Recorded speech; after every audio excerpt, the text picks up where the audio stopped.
सक्षमता थ्री के इस क्लास में हम लेकर के आए हैं जीके जीएस से महत्वपूर्ण ऐसे प्रश्न जो पिछले 2 सक्षमताओं में पूछे गए हैं। आज का यह सेट होगा जिसमें हम लोग जो है भारतीय संविधान, भूगोल, भारतीय राष्ट्रीय आंदोलन और विज्ञान से संबंधित एक एक प्रश्नों को देखेंगे। आप अंत तक बने रहिए। पर कि 1922 में निम्नलिखित में से किसके द्वारा उद्गार व्यक्त किया गया कि भारतीय संविधान भारतीयों की इच्छा अनुसार होगा। यानी यह बात किन्होंने कहा था कि जो भारत का संविधान होगा वो भारतीयों की इच्छा के अनुसार होगा, क्योंकि 1922 का वह दौर था जिस वक्त अंग्रेजों की हुकूमत थी और अंग्रेज जो है उस वक्त पूरी तरह से जो है वो मजबूती की स्थिति में था और वैसे सिचुएशन में जो है कहा था कि भारतीय संविधान भारतीयों की इच्छा के अनुसार होगा। यह कथन जो है महात्मा गांधी का था, अर्थात ऑप्शन नंबर ए जो है वो सबसे करेक्ट आंसर होगा कि 1922 में ही इन्होंने इस बात की मांग की थी कि भारतीय संविधान भारतीयों की इच्छा के अनुसार होगा, क्योंकि 1922 में उस वक्त जो है खिलाफत आंदोलन और असहयोग आंदोलन चल रहा था और 1922 में असहयोग आंदोलन को स्थगित किया गया था।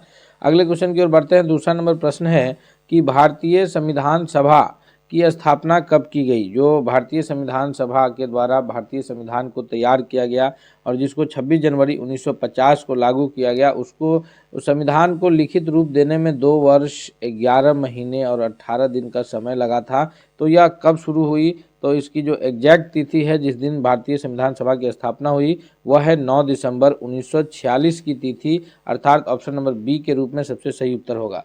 कुछ और भी तथ्य है इसके बारे में जानते चलिए कि 9 दिसंबर 1946 को संविधान सभा की पहली बैठक होती है और उसमें बिहार के ही एक विभूति हैं जिनका नाम डॉक्टर सच्चिदानंद सिन्हा है। उस दिन संविधान सभा का अस्थायी अध्यक्ष यानी परमानेंट नहीं, अस्थायी अध्यक्ष उनको निर्वाचित किया जाता है। उसके 2 दिन के पश्चात अर्थात 11 दिसंबर 1946 को पुनः जब बैठक होती है तो फिर उसमें जो है संविधान सभा का परमानेंट अध्यक्ष डॉक्टर राजेंद्र प्रसाद को चुन लिया जाता है। अगले सवाल की ओर बढ़ते हैं। नेक्स्ट क्वेश्चन है, क्वेश्चन नंबर तीसरा है कि संविधान सभा का प्रथम अधिवेशन कहाँ हुआ था। यानी संविधान सभा की जो बैठक हुई थी या पहली बैठक कहाँ हुई थी, तो संविधान सभा की जो पहली बैठक थी यह दिल्ली में हुई थी। अर्थात इस प्रश्न के लिए तीसरा नंबर क्वेश्चन के लिए सबसे जो सही ऑप्शन है वह है ऑप्शन नंबर डी कि संविधान सभा की पहली बैठक जो है वो दिल्ली में हुई थी, सेंट्रल हॉल में, और वहाँ जो है 9 दिसंबर 1946 को पहली बैठक हुई और उसमें डॉक्टर सच्चिदानंद सिन्हा को संविधान सभा का अस्थायी अध्यक्ष चुना गया था। अगले सवाल की ओर बढ़ते हैं। हम उम्मीद करते हैं कि यह वीडियो आपको बहुत पसंद आएगा तथा इसके सवाल आपके आने वाले प्रतियोगी परीक्षाओं के लिए बहुत ही इंपॉर्टेंट होंगे। अतः आपसे रिक्वेस्ट है कि आप इस वीडियो को लाइक कीजिए, दोस्तों के बीच शेयर कीजिए तथा अगर आप चैनल पर नए हैं तो प्लीज़ चैनल को जरूर सब्सक्राइब कर लीजिएगा ताकि कोई भी अपडेट आए तो सबसे पहले आप तक पहुँचे।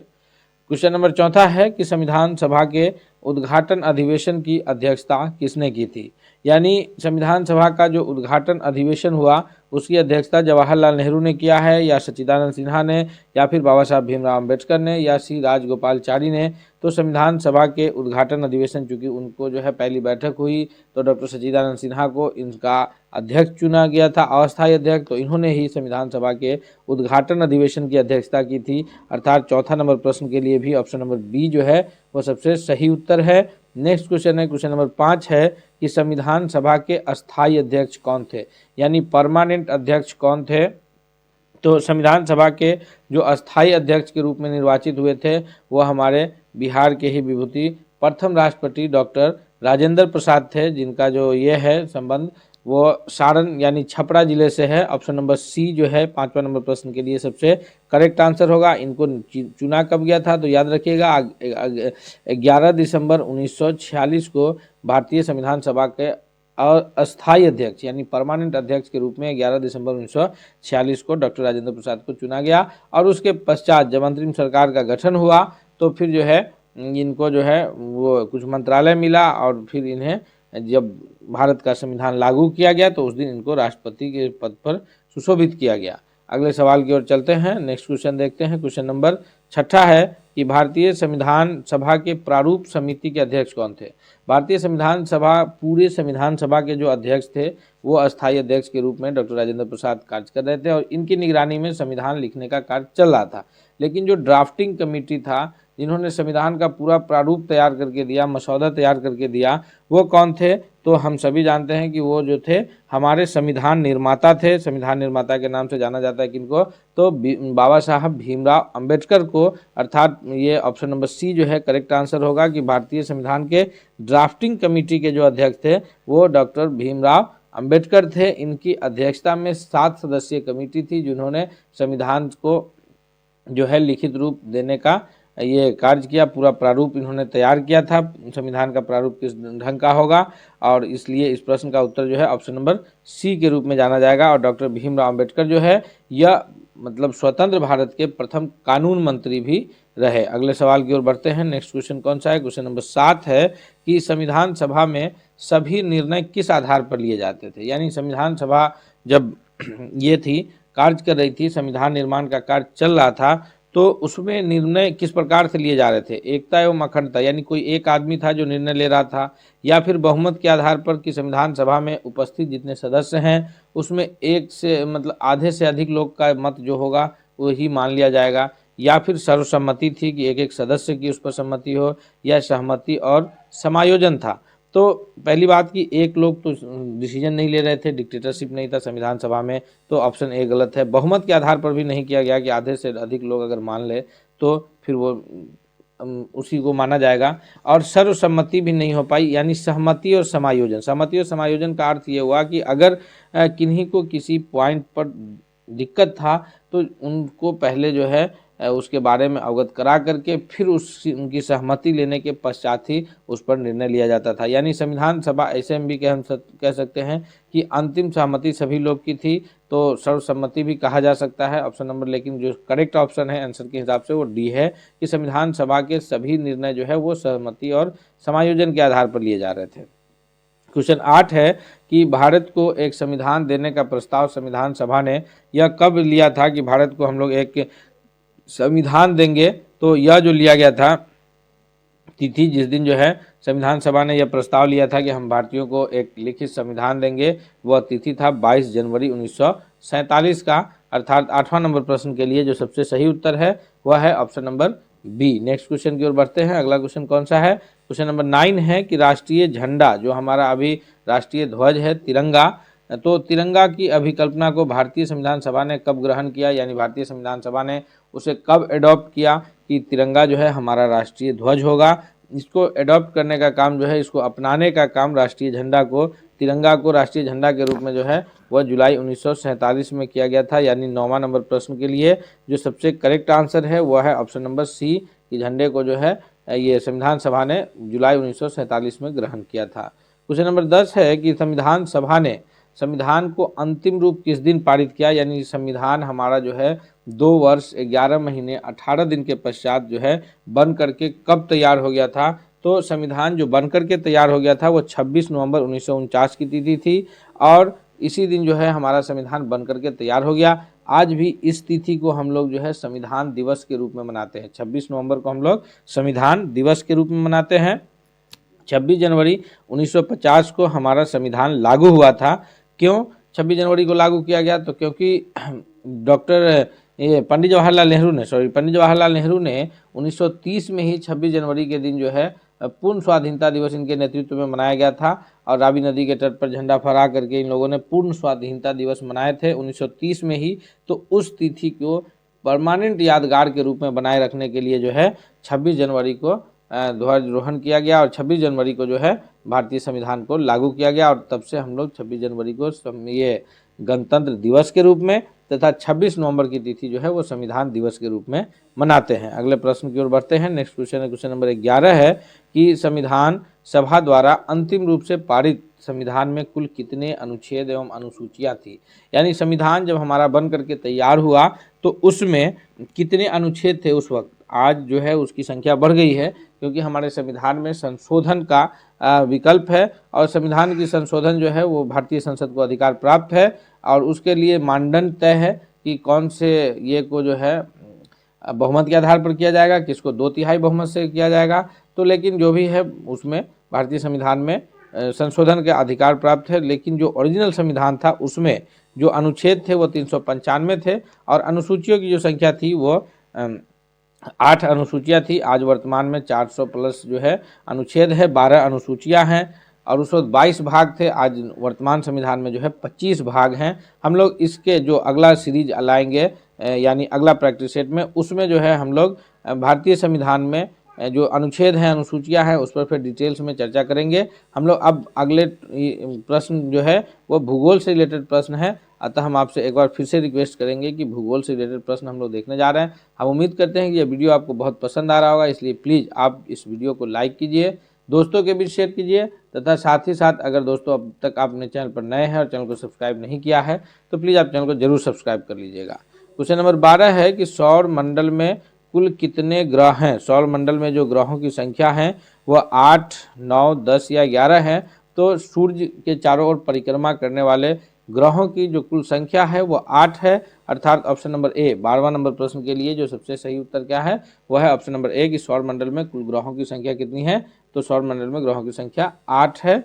नेक्स्ट क्वेश्चन है क्वेश्चन नंबर 13 कि सूर्य से बढ़ती दूरी के अनुसार ग्रहों का सही क्रम कौन सा है, यानी सूर्य से सबसे निकटतम ग्रह कौन है, फिर उससे दूर, फिर उससे दूर, इस प्रकार से जो दूरी है के हिसाब से ग्रहों की संख्या है वो कौन सबसे सही है।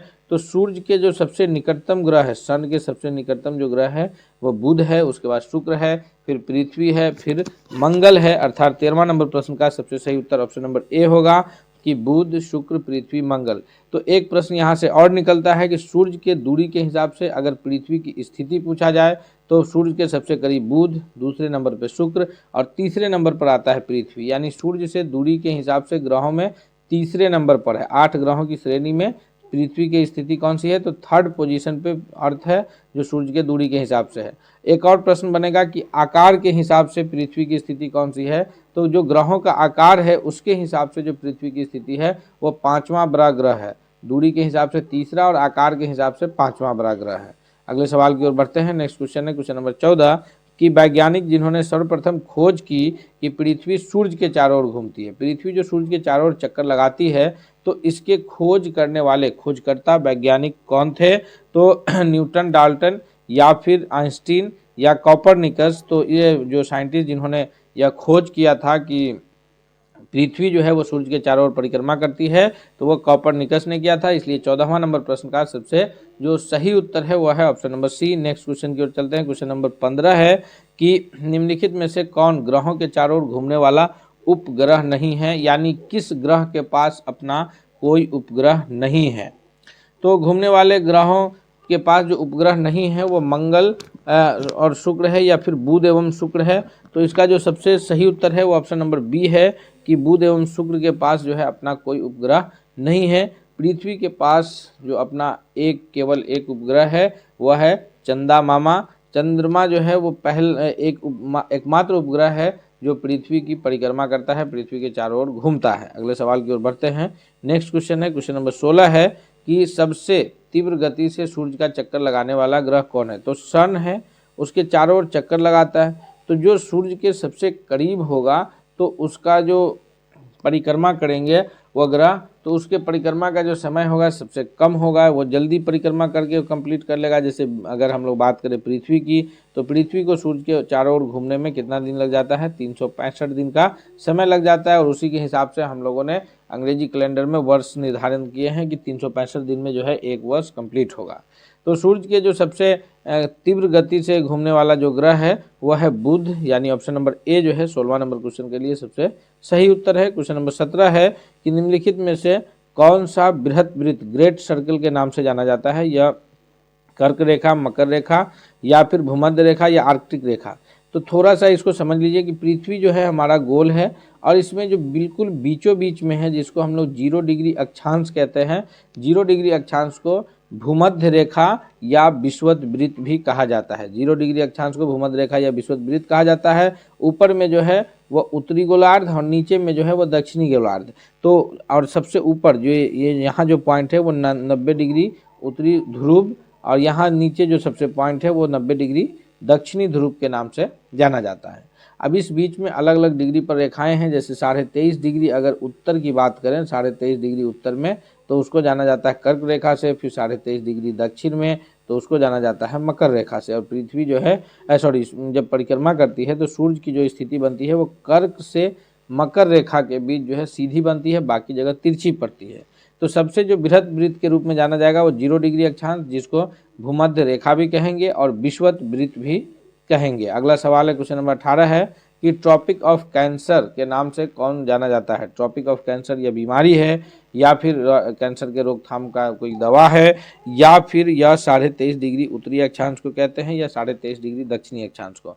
तो याद रखिएगा ट्रॉपिक ऑफ कैंसर जो है यह कर्क रेखा को कहा जाता है। किसको कहा जाता है? कर्क रेखा को अंग्रेजी में ट्रॉपिक ऑफ कैंसर कहा जाता है।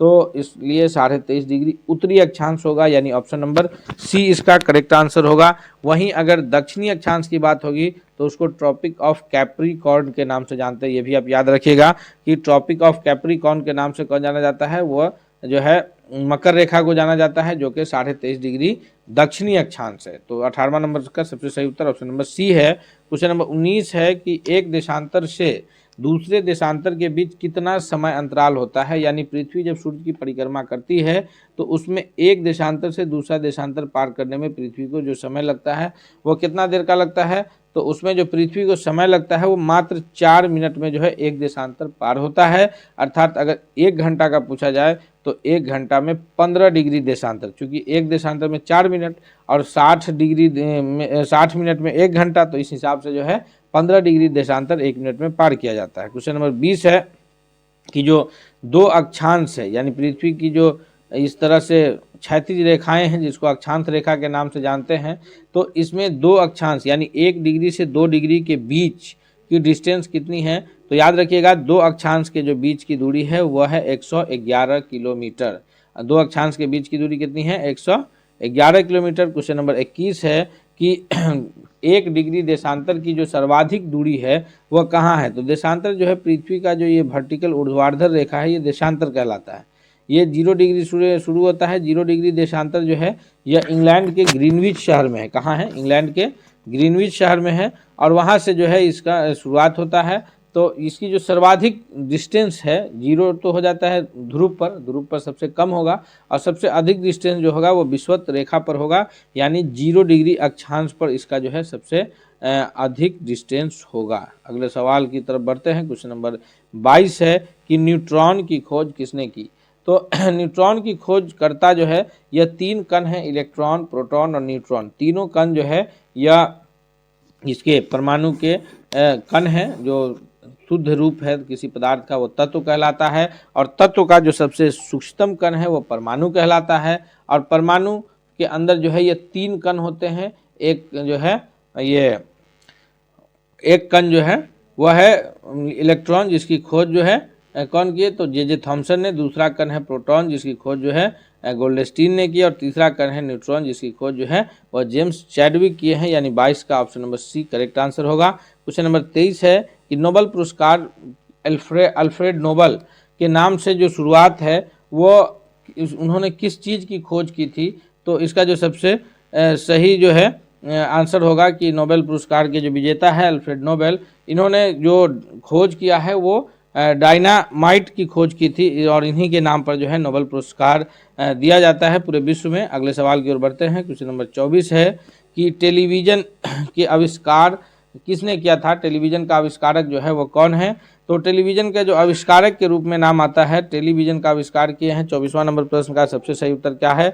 तो इसका जो सबसे करेक्ट आंसर है वह है J.L. बेयर्ड, यानी ऑप्शन नंबर बी जो है वह सबसे सही उत्तर है। अगले सवाल की ओर बढ़ते हैं। क्वेश्चन नंबर 25 की तरफ। 25 नंबर प्रश्न है कि एक्सरे जो आज के डेट में बहुत ही इम्पोर्टेंट रोल निभा रहा है मेडिकल साइंस में, तो इस एक्सरे की खोज जो है किन्होंने किया था। एक्सरे की खोज करने का जो श्रेय जाता है वो है ऑप्शन नंबर बी, यानी रॉन्टजन ने जो है एक्सरे की खोज किया था। अगले सवाल की ओर बढ़ते हैं। नेक्स्ट क्वेश्चन कौन सा है। क्वेश्चन नंबर 26 है कि निम्नलिखित में कौन सा युग्म सुमेलित नहीं है। यानी जेम्स वाट जो वाष्प इंजन की खोज की है सही है। J.L. बेयर्ड जो ग्राहम बेल जो कि टेलीफोन का खोज किए हैं। J.L. बेयर्ड जो टेलीविज़न का किए हैं और जे कोपर्निकस जो है वो पेंसिलिन का, तो ये सुमेलित नहीं है, अर्थात ऑप्शन नंबर डी जो है इसका सबसे सही जवाब। नेक्स्ट क्वेश्चन की ओर बढ़ते हैं हम लोग। अगला प्रश्न देखते हैं। क्वेश्चन नंबर 27 है कि मुख्य वायु प्रदूषक है। वायु का जो प्रदूषक है उसमें मुख्य वायु प्रदूषक में कौन सा नाम आता है? CO यानी कार्बन मोनोऑक्साइड, या फिर CO2 कार्बन डाइऑक्साइड, या N2 नाइट्रोजन, या फिर गंधक सल्फर। गंधक जो है वो सल्फर, जिसका ये संकेत S है, उसका नाम गंधक के नाम से भी हम लोग जानते हैं। तो 27वां नंबर प्रश्न का जो सबसे सही जवाब है वो है ऑप्शन नंबर A कि CO जो है वो मुख्य रूप से वायु प्रदूषक यानी कार्बन मोनोऑक्साइड जो है वह मुख्य रूप से वायु प्रदूषक के रूप में जाना जाता है। और इस प्रकार हम लोग जो है अभी भूगोल के बाद विज्ञान से रिलेटेड प्रश्न कर रहे हैं। हम आपसे एक बार फिर से रिक्वेस्ट करेंगे कि अगर आप चैनल पर नए हैं तो प्लीज़ दोस्तों आप चैनल को सब्सक्राइब करके दोस्तों के बीच शेयर कीजिए, ताकि जो है सभी लोग इससे बेहतर फ़ायदा उठा सके। क्वेश्चन नंबर 28 है कि निम्नलिखित में कौन सा वायु प्रदूषक नहीं है? जो हाइड्रोकार्बन्स है, या फिर कार्बन मोनोऑक्साइड है, या कार्बन डाइऑक्साइड है, या सल्फर डाइऑक्साइड है।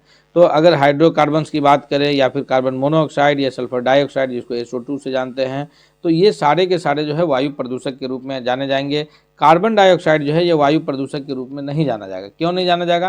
क्योंकि कार्बन डाइऑक्साइड की उपस्थिति जो है वो वायुमंडल में ऑलरेडी है, और जो है ये निश्चित मात्रा में जरूरी भी है, क्योंकि कार्बन डाइऑक्साइड की उपस्थिति न रहे तो जितने पादप हैं उनका जो है प्रकाश संश्लेषण की क्रिया नहीं हो पाएगी।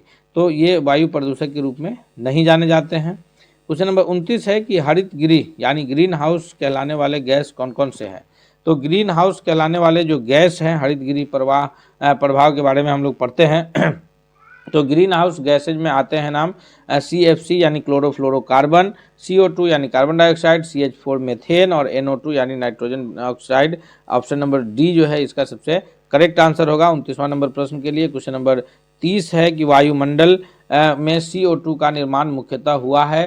तो CO2 का निर्माण जो वायुमंडल में मुख्यतः होता है वह जीवों के श्वसन क्रिया से होता है। अर्थात सजीव जो है जब सांस लेता है ऑक्सीजन के रूप में, और फिर जो है वो सांस छोड़ता है वो कार्बन डाइऑक्साइड के रूप में। और जितने भी सजीव हैं, चाहे वो इंसान हो या जानवर, सभी लोग जो है CO2 ही जो है श्वसन के पश्चात छोड़ते हैं। तो जीवों के श्वसन क्रिया से जो है CO2 का मुख्यतः निर्माण होता है। क्वेश्चन नंबर 31 है जो कि अब इतिहास से रिलेटेड प्रश्न है कि आनंद मठ के लेखक कौन है? आनंद मठ से ही हमारा राष्ट्रीय गीत जो है लिया गया है। वंदे मातरम राष्ट्रीय गीत जो है यह कहाँ से लिया गया है? आनंद मठ से लिया गया है। और इसके जो रचयिता हैं वो बंकिम चंद्र चटर्जी है। और राष्ट्रगान जो है जन गण मन अधिनायक जय है, वह जो है उसके रचयिता यानी लेखक रविंद्रनाथ टैगोर है। और रविंद्रनाथ टैगोर जो है वह एकमात्र ऐसे दुनिया के शख्स हैं जिन्होंने जो गीत लिखा है तो उनका गीत दो देशों का राष्ट्रगान है। एक अपने भारत देश का राष्ट्रगान जो है जनगण मन अधिनायक जय है वो रविंद्रनाथ टैगोर का ही लिखा है, और बांग्लादेश का भी राष्ट्रगान अमार सोनार बंगला वो रविंद्रनाथ टैगोर द्वारा ही रचित है। ध्यान रखिएगा। नेक्स्ट क्वेश्चन है, क्वेश्चन नंबर 32 है कि प्रथम भारतीय नोबेल पुरस्कार विजेता कौन थे? प्रथम भारतीय, भारत के पहले जो नोबेल पुरस्कार विजेता के रूप में नाम आता है वो किनका आता है? तो प्रथम भारतीय नोबेल पुरस्कार विजेता जो थे वह थे रविंद्रनाथ टैगोर, अर्थात ऑप्शन नंबर बी जो है सबसे सही उत्तर है। नेक्स्ट क्वेश्चन है, क्वेश्चन नंबर 33 है कि भारतीय राष्ट्रीय कांग्रेस के 1938 का अधिवेशन किस शहर में हुआ था? भारतीय राष्ट्रीय कांग्रेस की जो स्थापना हुई 1885 में, तो लगभग हर वर्ष जो है अलग अलग जगहों पर भारत में जो है उसके अधिवेशन होते थे। तो इसका 1938 का अधिवेशन जो है यह किस शहर में हुआ है? 33वां नंबर सवाल का सबसे सही जवाब है ऑप्शन नंबर 1 कि हरिपुरा में हुआ है। नेक्स्ट क्वेश्चन है, क्वेश्चन नंबर 34 कि डू एंड डाई, डू और डाई का जो मंत्र है, करो या मरो का नारा है, यह किन्होंने दिया है? तो डू और डाई का जो नारा है यह महात्मा गांधी ने दिया है, और यह जो है 1942 में भारत छोड़ो आंदोलन के समय महात्मा गांधी ने यह नारा दिया था, डू और डाई यानी करो या मरो। हालांकि इस नारा के लिए इनका जो आलोचना भी होता है, क्योंकि जो शख्स पूरी ज़िंदगी अहिंसा और ये पूरा जो है सारी लड़ाई अहिंसा पे लड़े, वो फिर मरो, करो या मरो का नारा कैसे दे सकते हैं? तो इस पर जो है एक ये भी है। लेकिन जो है 1942 में इन्होंने अंतिम ये रहा कि अब की बार जो है करो या फिर मरो। तो उस वक्त जो है भारत छोड़ो आंदोलन चल रहा था और उस वक्त जो है इन्होंने यह नारा दिया था। नेक्स्ट क्वेश्चन है, क्वेश्चन नंबर 35 है कि भारत में साइमन कमीशन के बहिष्कार का कारण क्या था? तो साइमन कमीशन के बहिष्कार का जो प्रमुख कारण था भारत में वो था ये सभी सदस्य उसमें जो थे वो अंग्रेज सदस्य थे, इसी कारण जो है मुख्य रूप से साइमन कमीशन का बहिष्कार हो रहा था, यानी ऑप्शन नंबर बी जो है इसका सबसे सही जवाब होगा। नेक्स्ट क्वेश्चन की ओर चलते हैं, क्वेश्चन नंबर 36 है कि निम्नलिखित में से किस आंदोलन में सरदार वल्लभ भाई पटेल ने मुख्य भूमिका निभाई थी। ये जो आंदोलन हमारे पास है ये दांडी मार्च में निभाई थी, या फिर अहमदाबाद के मिल मजदूरों की हड़ताल में, या बारदोली सत्याग्रह में। तो सबसे सही जो ऑप्शन है वो डी है कि बारदोली सत्याग्रह में जो है सरदार वल्लभ भाई पटेल ने अहम भूमिका निभाई थी, और उसी के पश्चात जो है वल्लभ भाई पटेल को सरदार की उपाधि भी दी गई थी। ये भी प्रश्न बनता है कि सरदार की उपाधि उन्हें कब दी गई, तो सफल बारदोली सत्याग्रह के पश्चात जो है उन्हें सरदार की उपाधि दी गई थी। अगला सवाल है, क्वेश्चन नंबर 37 है कि महात्मा गांधी जो है वो दक्षिण अफ्रीका से भारत कब आए थे। तो महात्मा गांधी जो है वो लंदन से पढ़ने के बाद एक व्यापारी का केस लड़ने दक्षिण अफ्रीका गए थे। हालांकि वहाँ भी काला गोरा का बहुत ज़्यादा भेदभाव था, वहाँ भी भारतीयों के साथ जो है अच्छा व्यवहार नहीं हो रहा था, तो वहाँ भी उन्होंने जो है सत्याग्रह शुरू किया था। लेकिन जब वो भारत लौटे तो फिर भारत से कहीं गए नहीं, पूरी आज़ादी की लड़ाई में जो है उन्होंने अहम योगदान दिया है। और पहली जो शुरुआत किया है तो 1915 में भारत आए, और 1917 में चंपारण से जो है उन्होंने जो नील की खेती के किसानों के विरुद्ध जो है ये अपना सत्याग्रह शुरू किए हैं। तो 15 में भारत आए, 16 में इन्होंने भारत का भ्रमण किया, पूरी स्थिति को जाना, और राजकुमार शुक्ल के कहने पर ये बिहार आए, और बिहार में जो है हुआ 1917 से चंपारण सत्याग्रह को इन्होंने ये किया है, अपने सत्याग्रह की शुरुआत की है। क्वेश्चन नंबर 38 है कि फिनिक्स फार्म की स्थापना किसने की थी। फिनिक्स फार्म की स्थापना जो है यह भी हमारे राष्ट्रपिता महात्मा गांधी ने ही किया है, अर्थात ऑप्शन नंबर बी ही सबसे सही उत्तर है। और इसमें जो है ये फिनिक्स फार्म भारत में जो है इन्होंने साबरमती आश्रम की स्थापना की है। 38वां नंबर क्वेश्चन का ऑप्शन नंबर बी सबसे करेक्ट आंसर है। क्वेश्चन नंबर 39 है कि मुस्लिम लीग ने मुक्ति दिवस कब मनाया। तो मुस्लिम लीग की स्थापना तो 1906 ईस्वी में हुआ था। कहाँ हुआ था, तो बांग्लादेश का जो अभी राजधानी ढाका है वहाँ हुआ था। और इन्होंने 1937 में प्रांतीय चुनाव हुआ, जिसमें अधिकांश राज्यों में कांग्रेस की, भारतीय राष्ट्रीय कांग्रेस की सरकार बनी थी। उसने सरकार ने जो है लगभग 20-22 महीने सरकार चलने के बाद 1939 में, दिसंबर 1939 में जब सरकार इस्तीफा दे देती है, तो उस समय जो है ये मुक्ति दिवस के रूप में मुस्लिम लीग ने मनाया था। तो वह वर्ष था 1939 का, अर्थात ऑप्शन नंबर ए जो है वो सबसे करेक्ट आंसर है। क्वेश्चन नंबर 40 है कि 1946 में बनी अंतरिम सरकार का जो गठन हुआ था वह किनके पास, राजेंद्र प्रसाद के पास कौन सा विभाग था। याद रखिएगा 1946 में अंतरिम सरकार की गठन हुई थी। उस जो गठन हुआ था वो पंडित जवाहरलाल नेहरू के नेतृत्व में हुआ था। गृह विभाग मिला था सरदार वल्लभ भाई पटेल को, और आम चुनाव जो हुआ है 1951-52 में हुआ है प्रथम आम चुनाव। उस वक्त जो है उससे पहले ही हमारे गृह मंत्री जो थे उनका स्वर्गवास हो गया था, और राष्ट्रपति के रूप में जो है डॉक्टर राजेंद्र प्रसाद चयन हो गए थे। और 1946 में जो अंतरिम सरकार बनी थी उसमें राजेंद्र प्रसाद को खाद्य एवं कृषि विभाग मिला था, और उस विभाग में हमारे जो 1946 में प्रथम जो सरकार बनी थी, अंतरिम सरकार का गठन हुआ था, उसमें हमारे जो प्रथम शिक्षा मंत्री है मौलाना अबुल कलाम आज़ाद, उनको कोई विभाग नहीं मिला था। तो इस प्रकार के कन्फ्यूजन वाले प्रश्न भी आपसे पूछे जा सकते हैं, इसकी ध्यान से तैयारी रखिएगा। हम लोग मिलेंगे अब अगले सेट के साथ, तब तक के लिए धन्यवाद। चलते चलते आखिरी रिक्वेस्ट है कि आप अगर अब तक चैनल पर नए हैं तो प्लीज़ आप चैनल को सब्सक्राइब करके बेल आइकन को दबा लीजिए, ताकि कोई भी वीडियो आए तो सबसे पहले आप तक पहुंचे। और फिर हम लोग मिलेंगे अगले सेट के साथ, तब तक के लिए धन्यवाद।